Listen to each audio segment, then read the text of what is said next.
മൂവാറ്റുപുഴ നഗരത്തിലെ അടഞ്ഞുകിടക്കുന്ന പൊതുശുചിമുറികൾ നവീകരിച്ച് തുറന്നു നൽകുന്നതിനുള്ള നടപടികൾ സ്വീകരിച്ചതായി നഗരസഭാ ചെയർപേഴ്സൺ ജോയ്സ് മേരി ആന്റണി. നഗരത്തിലെ ശുചിമുറികൾ പ്രവർത്തനക്ഷമമല്ലാത്തത് വ്യാപകമായ പ്രതിഷേധത്തിന് ഇടയാക്കിയിരുന്നു. നഗരത്തിലെ പൊതുശുചിമുറികളുടെ നവീകരണ പ്രവർത്തനങ്ങളും പുരോഗമിക്കുകയാണെന്ന് നഗരസഭാ ചെയർപേഴ്സൺ ജോയ്സ് മേരി ആന്റണി പറഞ്ഞു.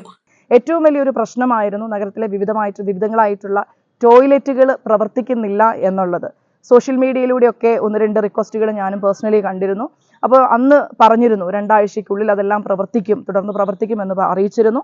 അത് തുടർന്ന് 5 ടോയ്ലറ്റുകളും ഇപ്പോൾ പ്രവർത്തനക്ഷമമായിരിക്കുകയാണ്. അവിടെ ഉണ്ടായിരുന്ന എല്ലാ തകരാറുകളും പരിഹരിക്കപ്പെട്ടിട്ടുണ്ട്. തകരാറിലായിരുന്ന 5 പൊതുശുചിമുറികളുടെ അറ്റകുറ്റപ്പണികൾ പൂർത്തിയാക്കി. ഇതിൽ 3 ശുചിമുറികൾ പൊതുജനങ്ങൾക്ക് തുറന്നു നൽകി. ശേഷിക്കുന്ന 2 ശുചിമുറികളുടെ ലേല നടപടികൾ പുരോഗമിക്കുകയാണ്.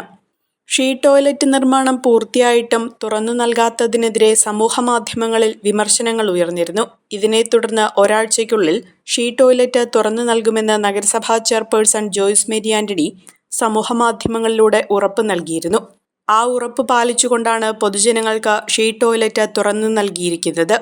ഒരു കുടുംബത്തിനാവശ്യമായ എല്ലാ വസ്ത്രങ്ങളും ഹോൾസെയിൽ വിലയിൽ ഇപ്പോൾ സ്വന്തമാക്കാം. ഇന്ന് തന്നെ സന്ദർശിക്കൂ A1 textiles, Nehru park, Muvattupuzha.